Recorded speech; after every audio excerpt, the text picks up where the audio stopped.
सो once again welcome dear students, आप सभी का एक बार फिर हार्दिक स्वागत है। बात कर रहे थे चक्रवृद्धि ब्याज के बारे में, क्योंकि इससे पहले हम ब्याज के बारे में जान चुके हैं, साधारण ब्याज के बारे में जान चुके हैं। बात कर रहे थे चक्रवृद्धि ब्याज, ये क्या होता है। जैसे कि मैंने आपको बताया था ब्याज क्या होता है, कि ब्याज वो राशि होती है, ब्याज वो राशि होती है जब एक व्यक्ति किसी दूसरे व्यक्ति या फिर बैंक से कुछ पैसे उधार लेता है और जब वो पैसे लौटाता है तो कुछ अतिरिक्त पैसे साथ में लौटाता है, कुछ एक्स्ट्रा पैसे साथ में लौटाता है। तो ये जो एक्स्ट्रा पैसे होते हैं इसी को ब्याज कहा जाता है। यहां पर मैंने साधारण ब्याज के बारे में आपको बताया, तो साधारण ब्याज में मैंने आपको क्या बताया था कि साधारण ब्याज में क्या होता है कि जो समय हमें दिया गया है, चाहे वो एक महीने का हो, एक साल का हो, 2 साल का हो, कुछ भी दिया गया हो, उस समय के ऊपर सीधा सीधा ब्याज जोड़ दिया जाता है कि भाई 2 साल के लिए आपको पैसे दिए थे, 2 साल का इतना ब्याज बनता है, ब्याज लौटा दीजिए। तो वो ब्याज होता है साधारण ब्याज। लेकिन चक्रवृद्धि ब्याज जो होता है, चक्रवृद्धि ब्याज जो होता है वो साधारण ब्याज से भिन्न होता है, क्योंकि साधारण ब्याज में जैसे कि 2 साल का समय दिया, 2 साल का सीधे सीधे ब्याज जोड़ दिया। लेकिन चक्रवृद्धि ब्याज में क्या होता है, ब्याज के ऊपर भी ब्याज जोड़ दिया जाता है। जैसे कि 2 साल के लिए आपको पैसा दिया गया और आपसे यह कहा गया कि हर महीने ब्याज जोड़ा जाएगा, हर महीने ब्याज जोड़ा जाएगा। तो देखिए 2 साल में कुल 24 महीने होते हैं। सबसे पहला महीना मान लीजिए कि 2% का ब्याज लिया जाएगा, मान लीजिए 2% का ब्याज लिया जाएगा, तो 2% हर महीने लिया जाएगा। अब मैं एक आपके सामने प्रश्न ले रहा हूं, ठीक है। देखिए मैं आपके सामने एक प्रश्न ले रहा हूं, उस प्रश्न को देखिएगा, उसमें आपको सब कुछ समझ में आ जाएगा। जैसे कि राम है, एक राम नाम का व्यक्ति है, राम ने श्याम से जो है 100 रुपए उधार लिए। राम ने श्याम से 100 रुपए उधार लिए।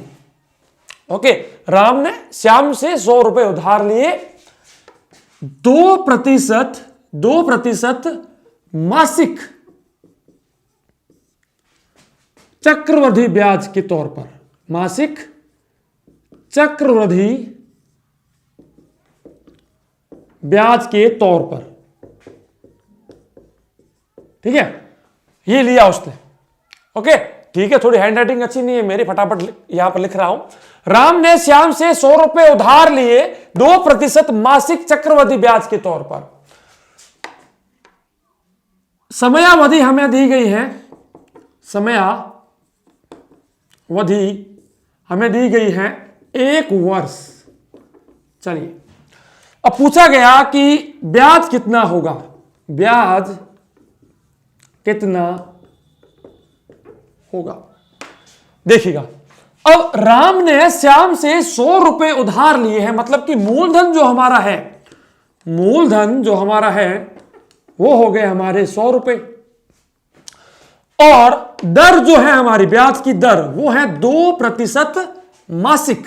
मासिक का मतलब हर महीने, 2% मासिक। ब्याज कौन सा है, चक्रवृद्धि। चक्रवृद्धि का मतलब क्या है कि हर महीने। अब यहां पर देखिए आपको प्रश्न में दिया जाना चाहिए कि चक्रवृद्धि मासिक, चक्रवृद्धि ब्याज मासिक। अब यहां पर मासिक दे दो, वार्षिक दे दो, कुछ भी दिया जा सकता है। मतलब कि क्या है कि यहां पर मासिक का मतलब क्या है कि हर महीने ब्याज जुड़ेगा, और अगर यहां पर वार्षिक है तो मतलब कि हर वर्ष ब्याज जुड़ेगा। और अगर यहां पर दे दिया गया, यहां पर दे दिया गया अर्धवार्षिक, तो हर 6 महीने में ब्याज जुड़ेगा। तो यहां पर मान लीजिए इस प्रश्न में दिया गया है चक्रवृद्धि मासिक ब्याज, चक्रवृद्धि मासिक ब्याज, ठीक है, ये हो गया। अब यहां पर मुझे मासिक दिया गया है, मतलब कि हर महीने ब्याज जोड़ना है। तो कुल मिलाकर मेरे पास 1 वर्ष है, और 1 वर्ष में 12 महीने होते हैं, 12 महीने होते हैं, और यहां पर मुझे मासिक दिया गया है, तो हर महीने ब्याज जुड़ रहा है, और यहां पर है 12 महीने। तो सबसे पहला जो महीना है, सबसे पहले महीने में मैं यहां पर साधारण ब्याज वाला जो सूत्र है उसका यूज कर रहा हूं, जो है 100 गुणा, मतलब कि मूलधन गुणा समय। समय मेरे पास 1 महीना, दर है मेरे पास 2% बट्टा में 100, 0 से 0 कैंसिल, 2 रुपए। तो सबसे पहले महीने का ब्याज हो गया 2 रुपए, लेकिन दूसरे महीने की बात करते हैं। दूसरे महीने में क्या होगा? दूसरे महीने में मूलधन जो है वो बढ़ जाएगा, क्योंकि 100 रुपए तो था ही, अब ये 2 रुपया ब्याज जुड़ गया। अब दूसरे महीने में मूलधन 102 रुपया हो गया, समय हो गया 1 महीना, क्योंकि मैं दूसरे महीने की बात कर रहा हूं सिर्फ, ठीक है। और दर हो गई 2% बटा में हो गया 100। यहां पर 50 आ गया, यहां पर आ गया मेरे पास 51, 25। ओके, सो 51 बट्टा 25 ये हो गया 2.04। ओके, 2.04 रुपए ये हो गया दूसरे महीने का ब्याज। ये दूसरे महीने का ब्याज हो गया। अब मैं तीसरे महीने की बात करता हूं। अब मैं तीसरे महीने की ब्याज करता हूं, तो तीसरे महीने में क्या होगा? मूलधन और बढ़ जाएगा, क्योंकि मेरे पास मूलधन 100 रुपए था, ठीक है। दूसरे महीने में हो चुका था मूलधन मेरा 102 रुपए, 102 रुपए हो गया था, लेकिन अब 102 में 2.04 जुड़ जाएगा। सो 102 प्लस 2.04 मतलब कि 104.04 रुपए मेरा मूलधन हो गया। अब तीसरे महीने में मुझे 104.04 के साथ इसका ब्याज निकालना पड़ेगा। तो अब देखिए, मेरा मूलधन तो 100 रुपए था, लेकिन हर महीने मूलधन बढ़ रहा है और उसका भी ब्याज लग रहा है। तो यह होता है चक्रवृद्धि ब्याज की, ब्याज का भी ब्याज लगना। जो ब्याज हम दे चुके हैं या फिर जो ब्याज हमारा बन चुका है, उस ब्याज का भी ब्याज फिर से लगेगा। यह होता है चक्रवृद्धि ब्याज। लेकिन अब आपको एग्जाम में इस प्रकार से सॉल्यूशन नहीं निकालना है, इसका एक सूत्र है, उस सूत्र को बस याद रखना है और आपका बड़ा आसान से प्रश्न सॉल्व हो जाएगा।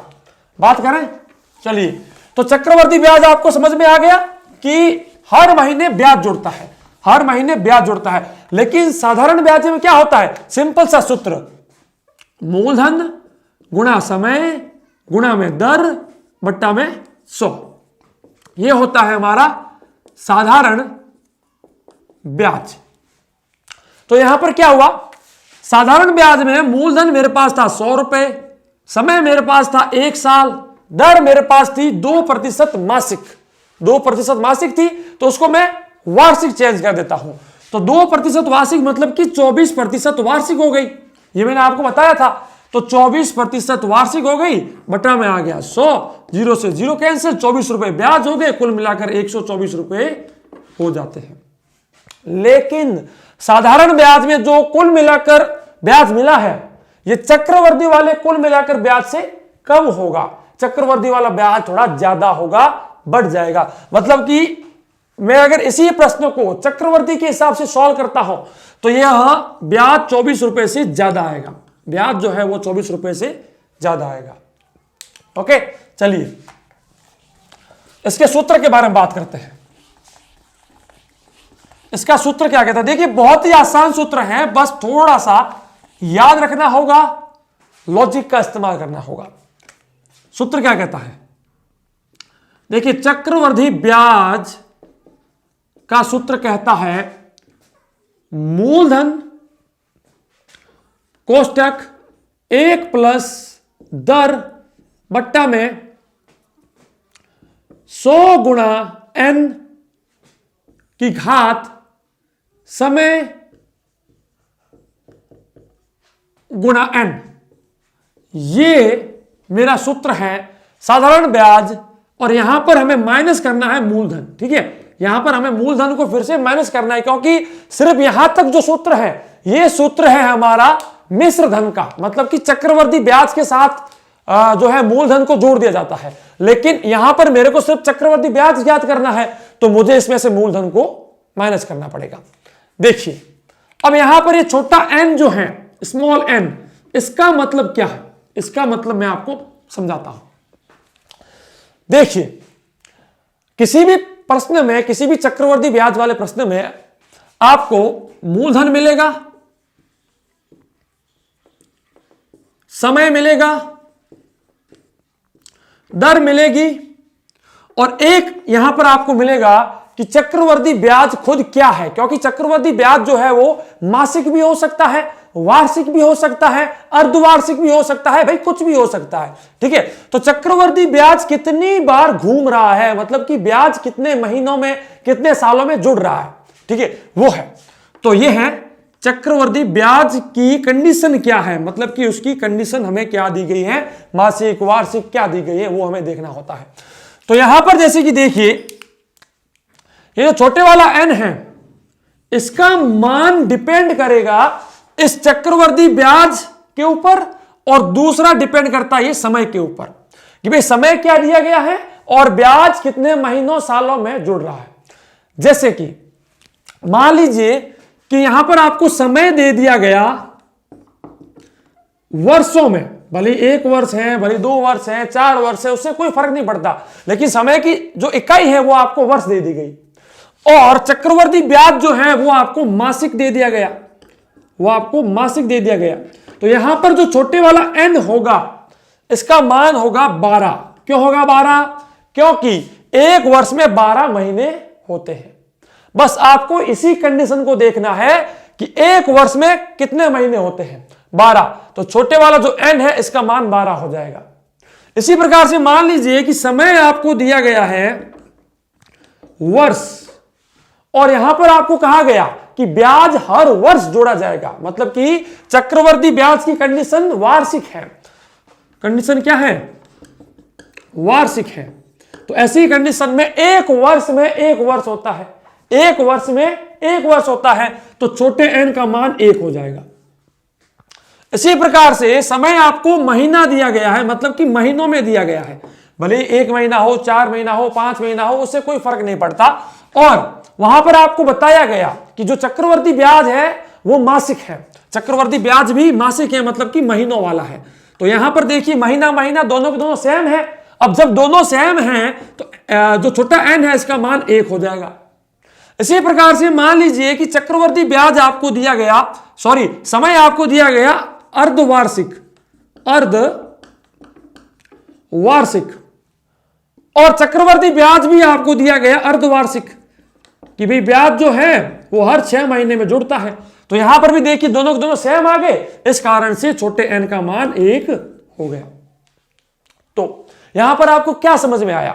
यहां पर आपको समझ में ये आया कि जब समय और चक्रवर्ती ब्याज की कंडीशन दोनों सेम है, दोनों सेम है, तो n का मान 1 आएगा, और अगर सेम नहीं है तो इस दिए गए समय में ये जो यहां पर दिया गया है ये कितने आते हैं, मतलब कि यहां पर जैसे कि देखिए वर्ष था तो 1 वर्ष में कितने महीने आते हैं। अब मान लीजिए कि आपको समय दिया गया है वर्ष में, समय दिया गया है आपको वर्ष में, और चक्रवर्ती ब्याज की जो कंडीशन है कि भाई चक्रवर्ती ब्याज कितने महीनों सालों में जुड़ेगा, वो कंडीशन जो है वो आपको अर्धवार्षिक दे दी गई, वो आपको अर्धवार्षिक दे दी गई। तो अब आपको यहां पर यह देखना है कि 1 वर्ष में कितने अर्धवार्ष होते हैं। 1 वर्ष में 2 अर्धवर्ष होते हैं, तो छोटे वाला n का मान क्या हो गया? 2 हो गया।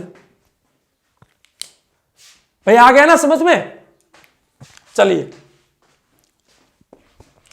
थोड़ा सा आपको और समझाऊंगा, फिर किसी को भी कंफ्यूजन नहीं रहेगी।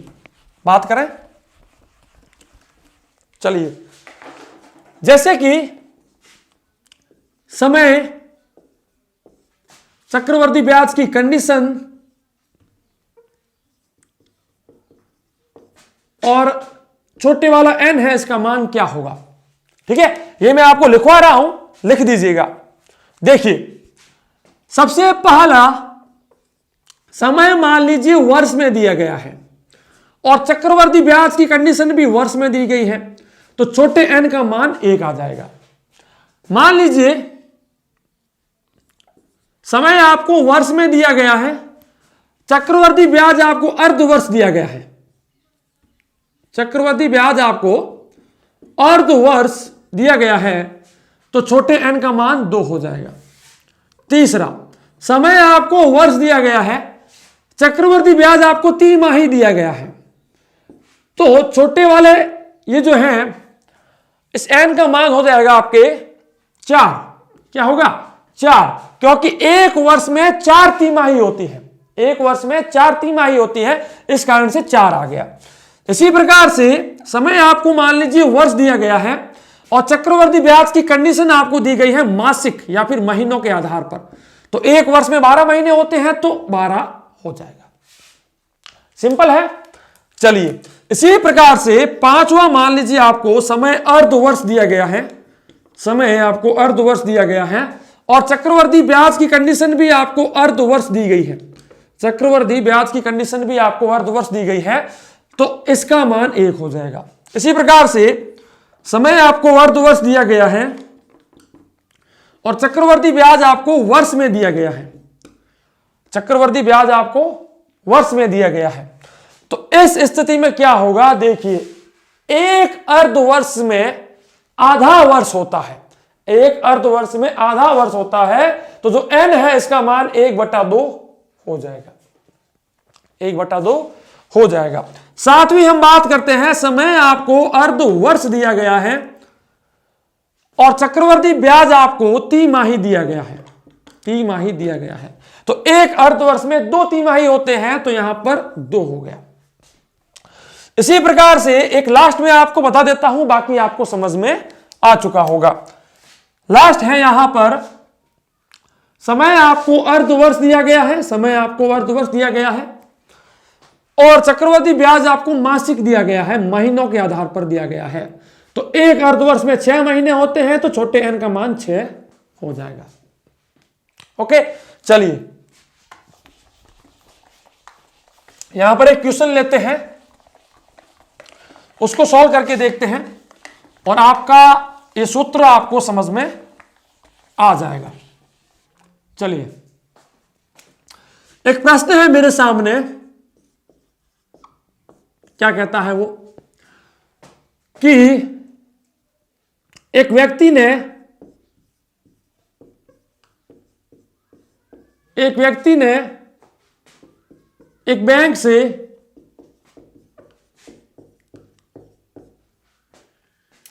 एक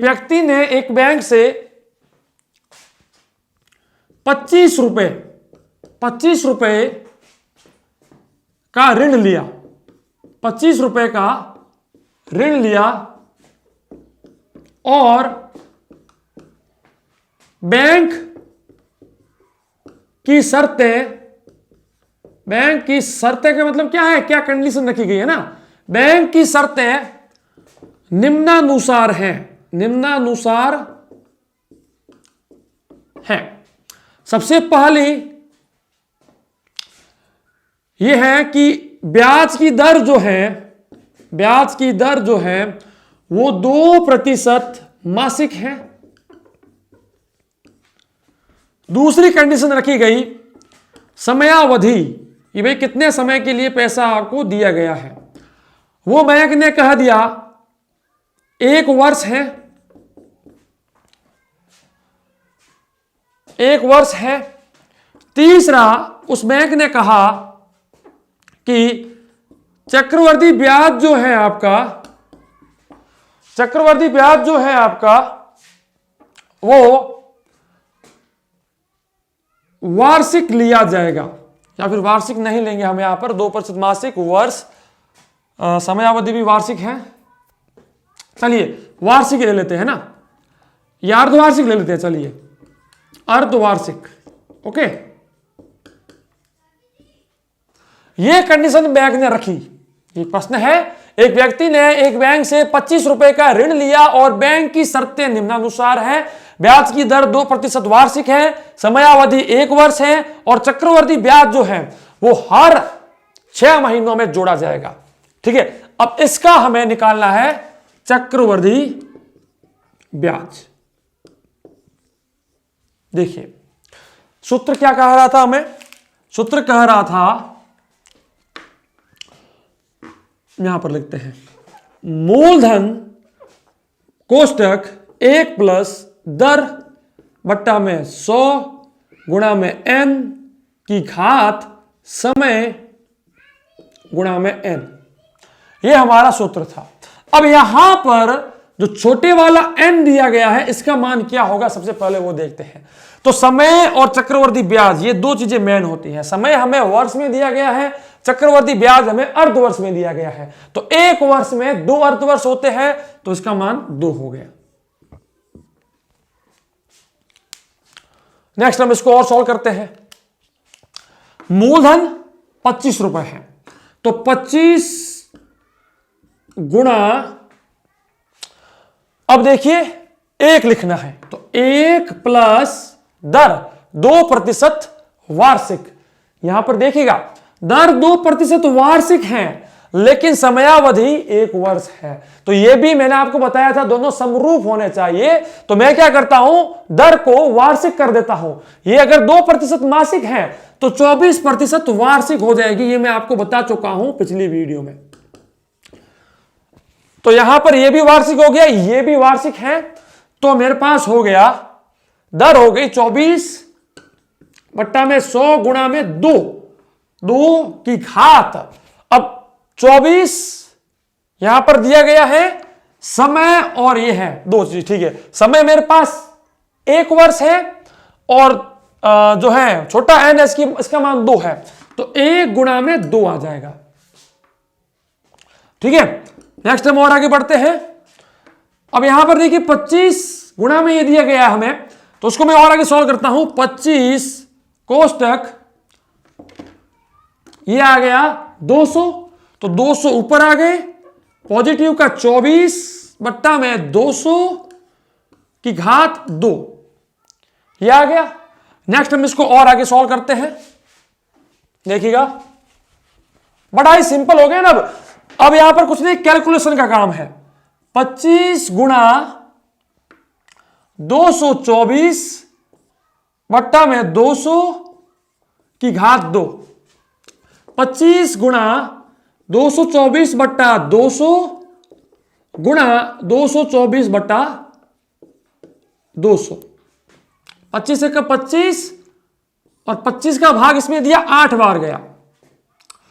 इसको मैंने 2 से काटा 4 आया, इसको 2 से काटा 1 1 2 आया, इसको मैंने फिर से 2 से काटा, इसको मैंने 2 से काटा तो 50 और 56 आ गया। फिर से 2 से काटते हैं तो यहां पर 28 आ जाता है और कुल मिलाकर मेरे पास बच गया 28 गुणा 224/200।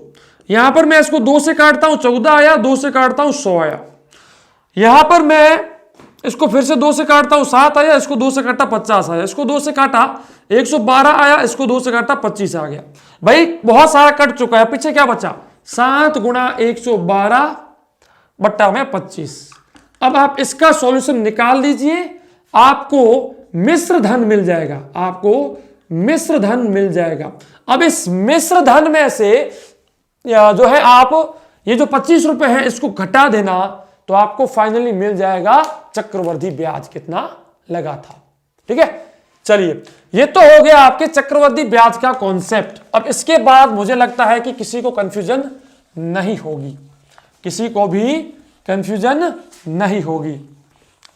लेकिन चक्रवर्ती ब्याज में एक चीज हमेशा ध्यान रखना कि चाहे चक्रवर्ती ब्याज हो चाहे साधारण ब्याज हो, समयावधि और ब्याज की दर, इनकी इकाई जो होती है वो एक दूसरे के समरूप होनी चाहिए, वो एक दूसरे के समरूप होनी चाहिए। नेक्स्ट अब देखिए इस चक्रवर्ती ब्याज वाले सूत्र का और कहां कहां इस्तेमाल किया जा सकता है। जैसे कि चक्रवर्ती ब्याज वाले इस सूत्र का इस्तेमाल जनसंख्या वृद्धि, जनसंख्या वाले प्रश्नों के लिए भी किया जा सकता है कि भाई जनसंख्या किस हिसाब से बढ़ रही है, किस हिसाब से घट रही है, ऐसे प्रश्नों में भी इसका इस्तेमाल किया जा सकता है। जैसे कि एक प्रश्न दिया गया कि एक शहर है जिसकी जनसंख्या 2002 में 5000 थी, मतलब कि सन 2002 में, सत्र 2002 में एक शहर में 5000 लोग रहा करते थे। लेकिन हर साल इस शहर की जनसंख्या 5% बढ़ रही है, या फिर मान लीजिए 2% बढ़ रही है, 2% बढ़ रही है। एक शहर है जिसकी सत्र 2002 में 5000 जनसंख्या थी और इस शहर की जनसंख्या हर वर्ष 2% बढ़ रही है। ओके, ये आपसे पूछ लिया गया। तो बताइए सत्र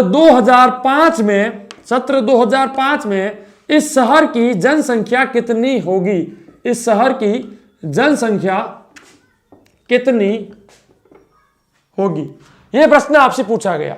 तो देखिए 2002 से 2005 के बीच में 3 साल हो गए, तो समय मेरा कितना हो गया भाई? समय हो गया मेरा 3 साल, 3 वर्ष। अब यहां पर मेरे पास मूलधन नहीं है, लेकिन मूलधन की जगह पर मैं जनसंख्या ले रहा हूं, तो मूलधन मेरा क्या हो गया? 5000। मूलधन मेरा क्या हो गया? 5000। अब ये देखिए 2% हर साल बढ़ रही है, 2% हर साल बढ़ रही है, तो मेरी जो ब्याज की दर होगी वो क्या होगी? 2% वार्षिक। क्या होगी भाई? 2% वार्षिक मेरी होगी ब्याज की दर। और उसके बाद मुझे एक चीज और देखनी है, वो है चक्रवर्ती ब्याज की कंडीशन। और चक्रवर्ती ब्याज की कंडीशन इस प्रकार के प्रश्नों में क्या होती है?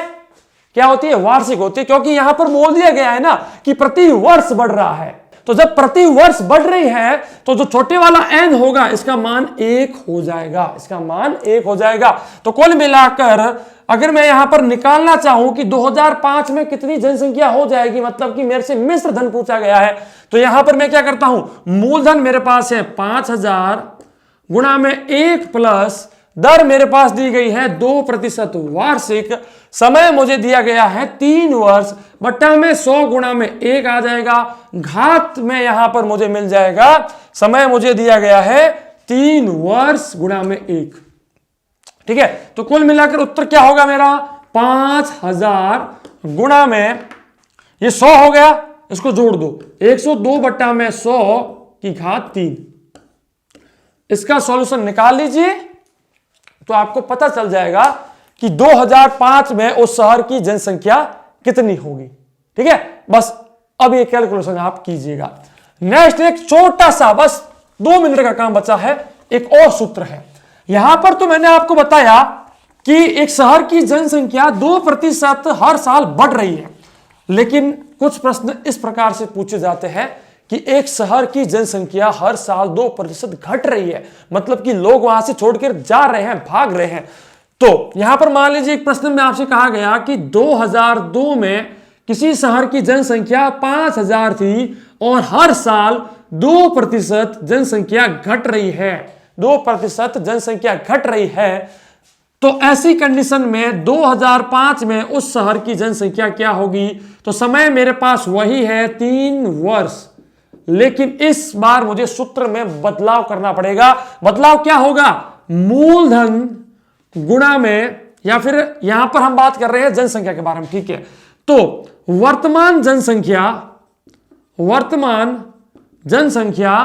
कोष्टक 1 माइनस, अब यहां पर प्लस के जगह माइनस का इस्तेमाल किया जाएगा, तो माइनस दर बट्टा में 100 गुणा में n गुणा में समय।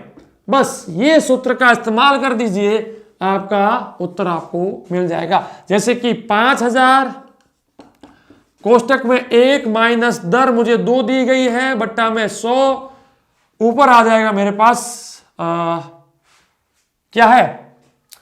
साल 3 दिए गए हैं तो 3 आ गया। चलिए ये हो गया मेरा काम, सिंपल सा। क्या होगा? 100 में से 2 गए 98, तो 5000 गुणा में 98 बट्टा में 100 की घात 3, मेरा उत्तर मिल जाएगा। इसी के साथ आपका ये चक्रवर्ती ब्याज वाला कॉन्सेप्ट यहीं पर समाप्त होता है। मैं मिलूंगा आपसे हमारी ऐसी ही किसी नेक्स्ट खास वीडियो में। तब तक के लिए जय हिंद, वंदे मातरम, जय भारत, धन्यवाद। घिरे हुए अंधियारे को अब हम दूर भगाएंगे, घिरे हुए अंधियारे को अब हम दूर भगाएंगे, ज्ञान की ज्योति जलाएंगे, हम ज्ञान की ज्योति जलाएंगे।